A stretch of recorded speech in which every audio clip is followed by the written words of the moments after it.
1 in 5 suffer. Erase the stigma.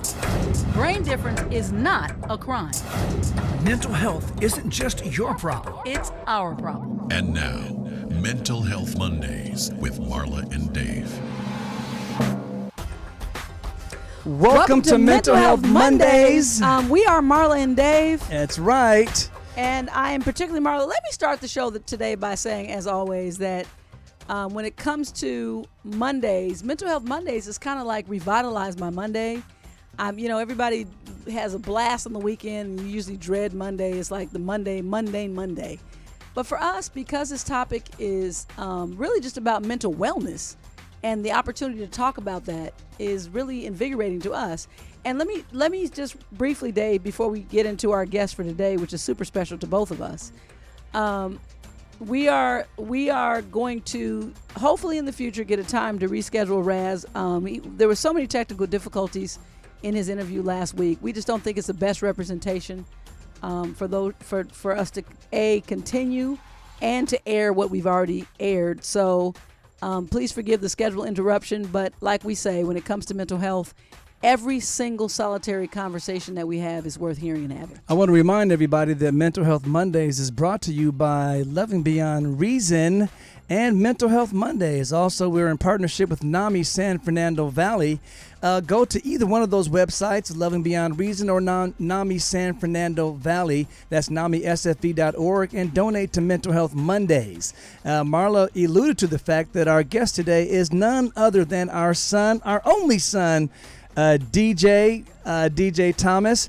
For better or worse, we've chosen to responsibly share our struggles with mental health as a family in hopes to help erase the stigma surrounding mental illness and to help other families dealing with similar issues to understand that there's always hope for a better tomorrow. DJ is a very talented songwriter, accomplished songwriter. He has many talents. He's multifaceted. We'll be right back with our son, DJ. Talents.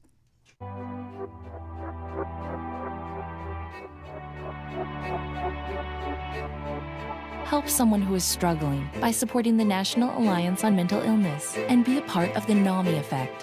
Hope starts with you. Hey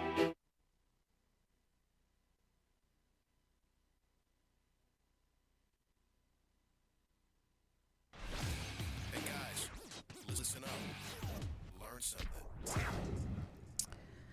Okay, so first let me just introduce the amazing, talented, the son of my... First of all, we were just having a really fun conversation before we actually got on air of whether I'm actually his mother. And I'm telling you, there's a group of stretch marks. I'm not even going to get into it. He came out of my body, and this is my only son, and we welcome him. Welcome to Mental Health Mondays, DJ. What's happening?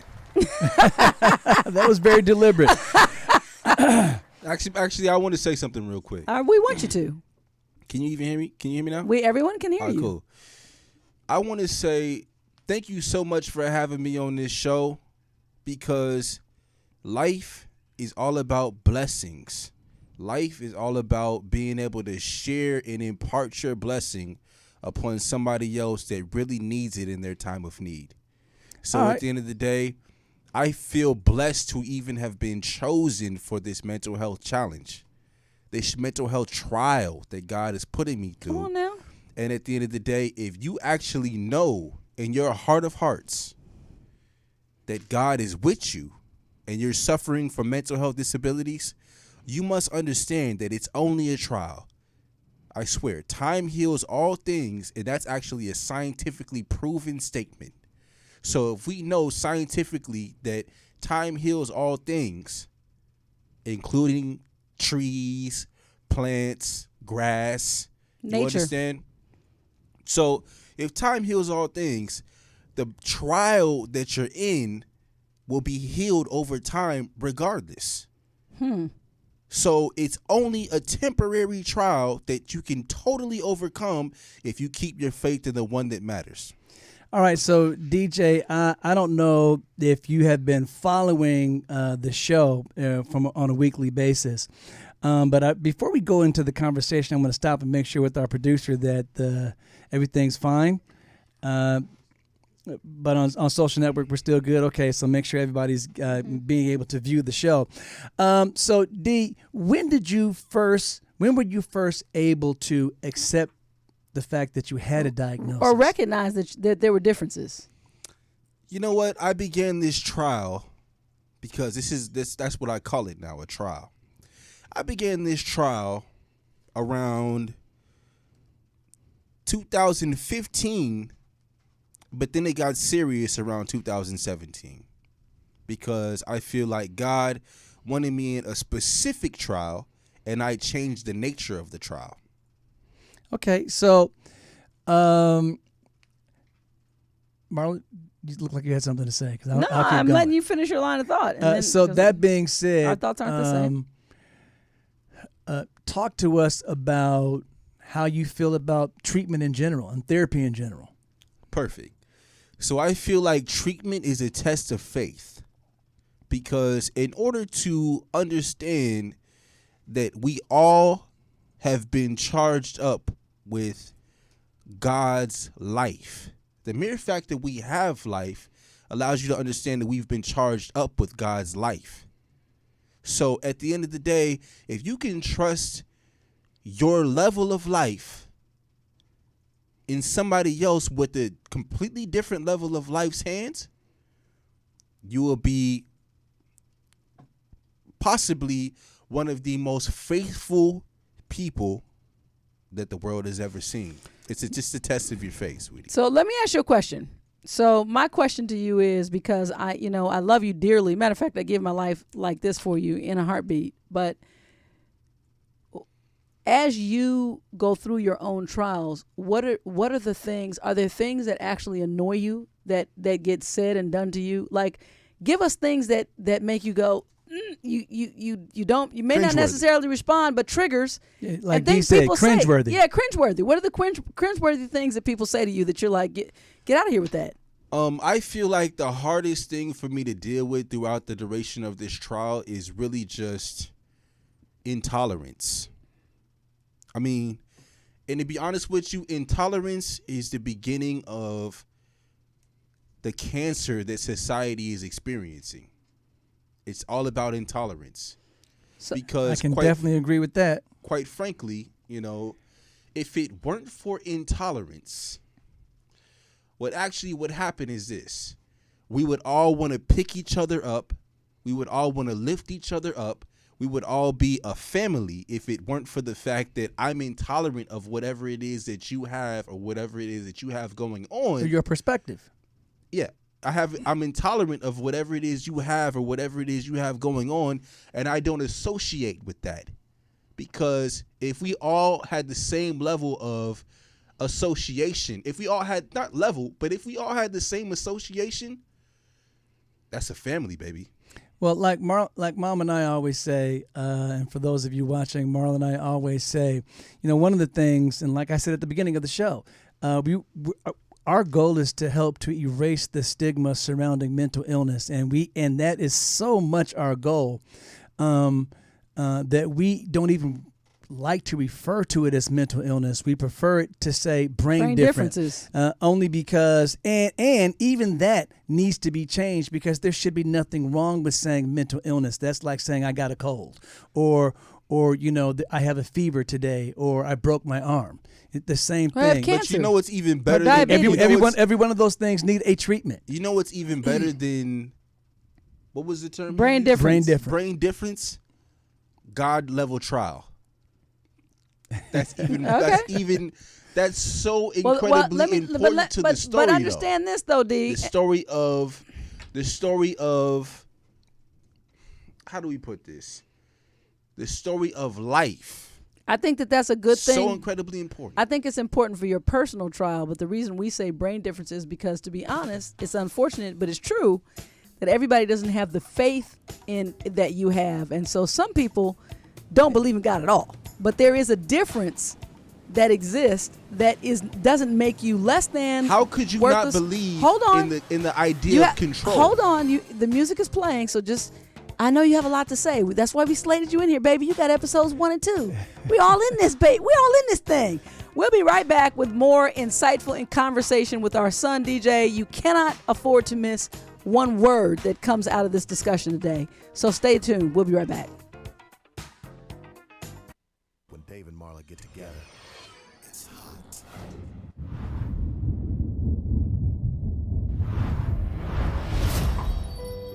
You may not realize it, but these words, often used to describe someone with a mental health condition, can be very harmful. In a country where 1 in 5 people are affected by a mental health condition, it's time for all of us to step up and change the conversation.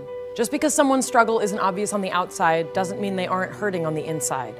We need to see the person, not the condition. Join with me, pledge to be stigma-free.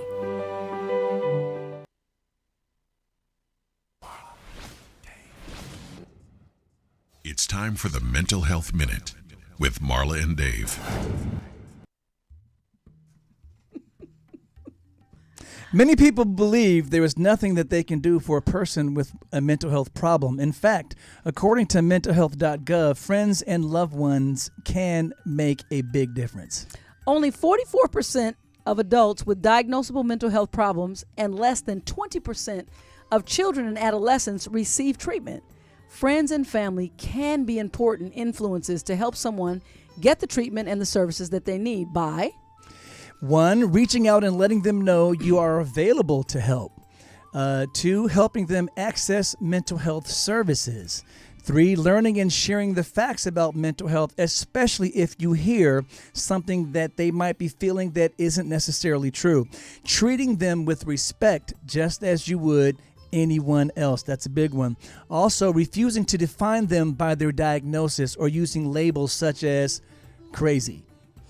if you or someone that you know is experiencing mental health challenges, please, we ask, we beg, visit NamiSanFernandoValley.org for help with hospitals and psychiatric units and mental health centers, help with specific mental health issues, including suicide prevention, and specific help for veterans, including a Veterans Crisis Line. This message is brought to you by Mental Health Mondays with Marla and Dave. David is a thinker. I never do anything without thinking about it first. Marla is a feeler. I basically wear my personality on my sleeve. But when Marla and Dave get together, it's like a match dancing with a firecracker. All right, All right, we're back. We got- with DJ.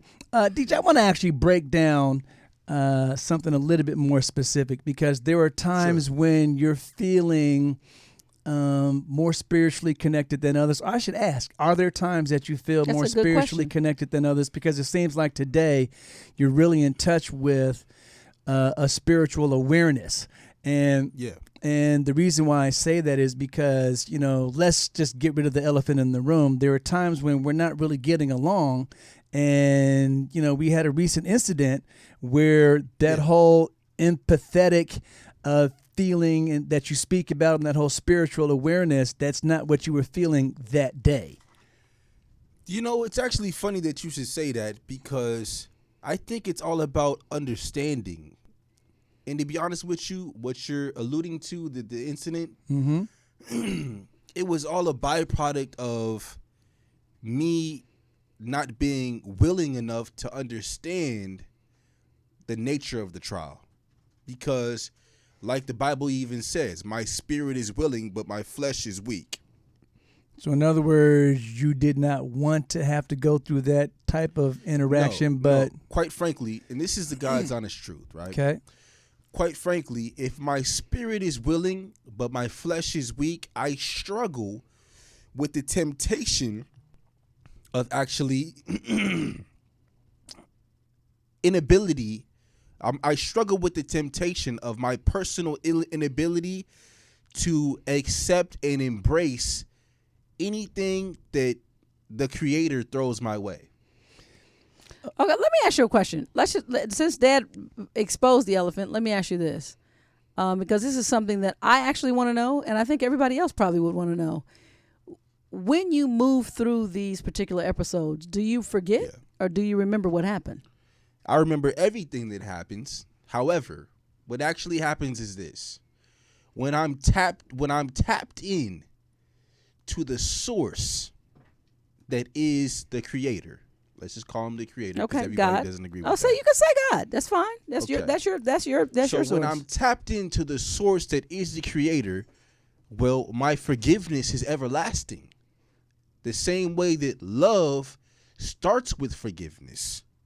So at the end of the day, if my forgiveness is everlasting, even if I slip up, I'll have the ability to forgive myself. And then if somebody else slips up in my presence, I will have the ability to forgive their mishaps. Because quite frankly, everything here, and this is the God's honest truth, right?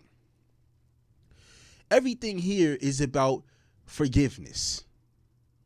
Because nobody's perfect, so what else is there to do other than forgive? So when you come through an episode where, like, there's been a couple times between the three of us that there's been violence, whether it's conscious or unconscious, and so do you forget? Do you just say, never mind, clean the slate, go forward, I'm good? So when I have problems embracing anybody's nature, because that's what we're all struggling with. We're struggling with nature, human nature itself. Yep.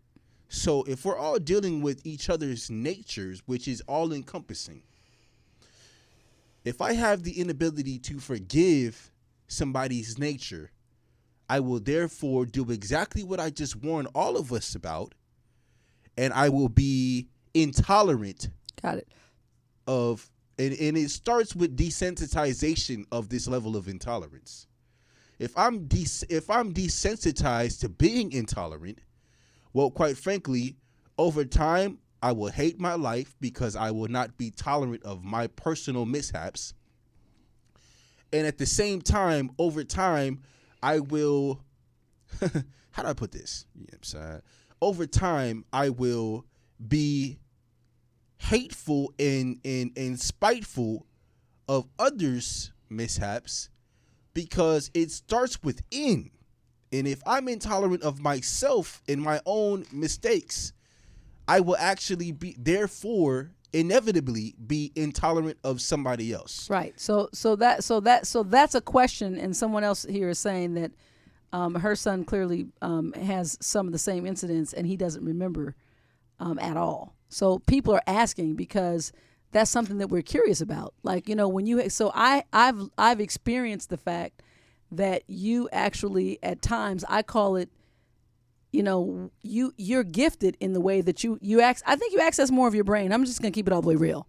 I think you access more of your brain, which is more of a talent than it is a detriment than the rest of us. But at the same time, I'm limited. So as your mother, I'm limited because I'm not an emotional amphibian. You are. So you get to go into other places that I'm never going to access. So when you do that selfishly, I want you with us. I love the hell out of you. So for me, I'm asking what everybody else is asking to try and understand it, not to judge you and not to criticize you. Yeah. But what exactly are we referring to that we're supposed to be Well, understanding? let me just say this, Marla, and just not to interrupt, but let me interrupt. One of the things that I hear DJ saying is that the first thing that he has to do is sort of give himself some grace and give himself some forgiveness. That is absolutely because correct. he's not going to get everything correct all the time. None of us do, especially someone dealing with, from what we like to say, a brain difference, what the world of psychiatry might say a mental illness, or what terms a trial. And so no matter the semantic, a lot of things have to be taken into account, and they're going to be ups and downs. Dave, you're going to have to hold that thought right there, sir, because it's time for us to go to a break. And when we come back, we're going to have more with your comments. And with DJ. We'll be back on Mental Health Mondays. Stay tuned.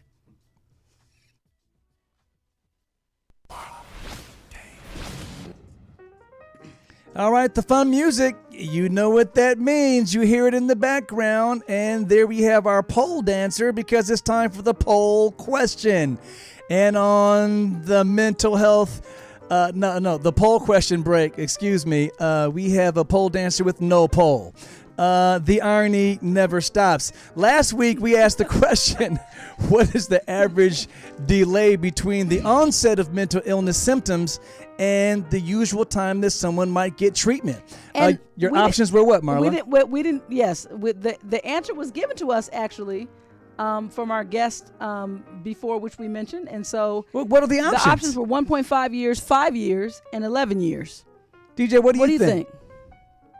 So what's the question again? What is the average delay between what is the average delay between onset of mental illness symptoms and treatment? 1.5 years, 5 years, and 11 years. What's the delay between your first symptom and then being diagnosed and treated? And what are the options again? 1.5 years, 5 years, 11 years. or 11 years.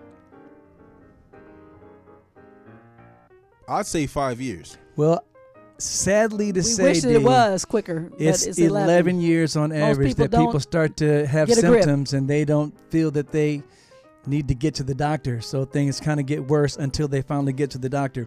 The poll question, and hopefully because of shows like this and other efforts, the war to erase the stigma of mental illness, we can get that time frame much shorter.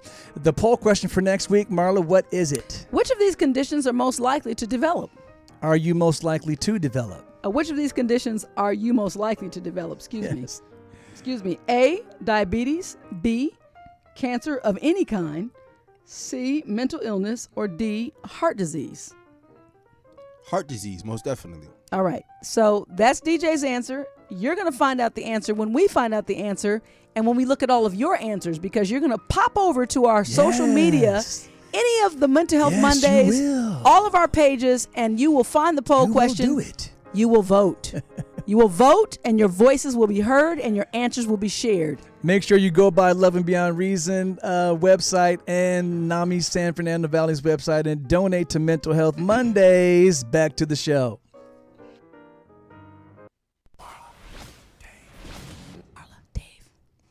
Arla, Dave. All right, so DJ, we were just saying that, and I agree with you, that it starts with, first of all, not being so hard on yourself. That's the first thing, because a lot of times, and D, you can speak to this as well, some of those first breaks, we call them, when you start to first enter the trial, as you like to call it, or what we say is brain difference, they're triggered by very stressful situations. Right. That's what the science proves.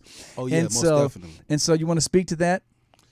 Yeah, so now I want to get scientific because No. Oh, yeah, I'm just kidding. cancer itself starts with a problematic heart due to the fact that we all are pumping out blood throughout our bodies. Yes, I'm saying that is only the byproduct of a properly functioning heart.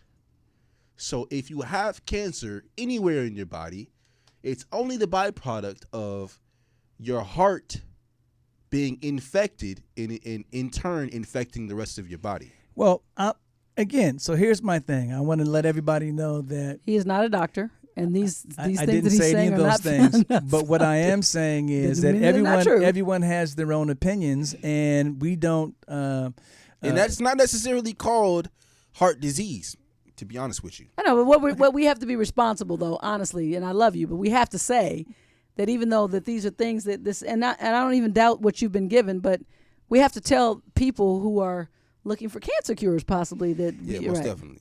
So D, I want to get a little bit more practical. How do you mind if we say what your diagnosis is, or would you Go rather ahead, man, not? say it. Why don't you say what it is? So it's bipolar 1 schizoaffective. Yes, bipolar 1 with schizoaffective disorder. Now, what I want to get down, when I say I want to talk practically about it, what are some of the things that when you're dealing with this, because you have what we call the network, and Sure. so that you hear voices that people around you can't necessarily hear. Are they Yes, as loud as absolutely. we are? No, they're only as loud as I allow them to be. So, And so do what- they ever go away? I cannot hear a thing right now. Which is good. Oh, so then I need to sleep in your room and talk to you all night. But if you tap in, you can actually tap in. Are you So, serious? Tapping in okay. is extremely obnoxious.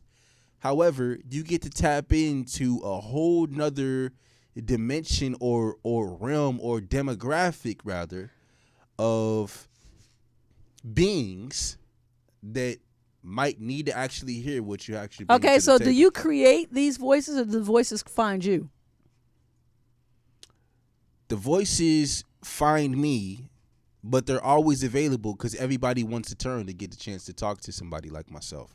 Well, okay, so again, as I was getting to the question that I was asking, which really was This is how we fight at home. Marla's Who's the favorite parent? having Who gets a, to talk first? Me. a thing today, and we will forgive her for that because our son has told us that we need to be forgiving, empathetic, and give each other Thank a little you, D. grace. Thank you, DJ. So we will give Marla some grace. But the question that I was going to ask, what are some of the things socially that you find hard to do when you're dealing with the voices that you hear? Socially, it's actually ironic that you should say that, right? Mm-hmm. Because socially speaking, I would need to be present for every waking moment of every single solitary, request in order to do the job that God has bestowed upon me correctly. So it's kind of So like I God need Almighty? to be fully present. Exactly. Like this, I need to be fully present. So if I'm not fully present, you understand, everything is astray because it's all about multitasking is all about unison. So if I'm looking at everything like a separate task, I will be a horrible multitasker. So However, again, practically however, speaking, no, let me finish. Okay. Let me finish. However, if I'm looking at everything like a process, a unified process, it makes everything so much easier to actually deal with. So to kind of deconstruct what you're saying, D, when I'm talking about specifically, is it difficult to have conversations with other people when you're having another conversation potentially that other people can't hear? Is it difficult to, say, interact socially? That's kind of what I was trying to ask. Because when you say multitasking, are you talking about the task of dealing with the present, with the people like with us in the house, as well as shutting off the voices or deciding which one of those that you give attention to? Is that what you're talking about? Exactly. Like I said, both of those things you need to tap into your focus in order to get done. So if we're abusing our focus, it'll be extremely difficult to tap into our focus itself in order to handle any task. And that's all life is about. It's a matter of being, how do I put this? Life is all about being equipped and at the same exact time being aware that our task itself is achievable. All right, hold that thought right there, D. Man, we have so much more to talk about. We're glad you're going to stick with us for 2 episodes. When we come back, I have a couple questions I want you to answer, and I'll tell you what they are when we return. We'll be right back. Yeah. Bad. Worthless. Don't trust them. They'll hurt you. You're worthless. It's pointless.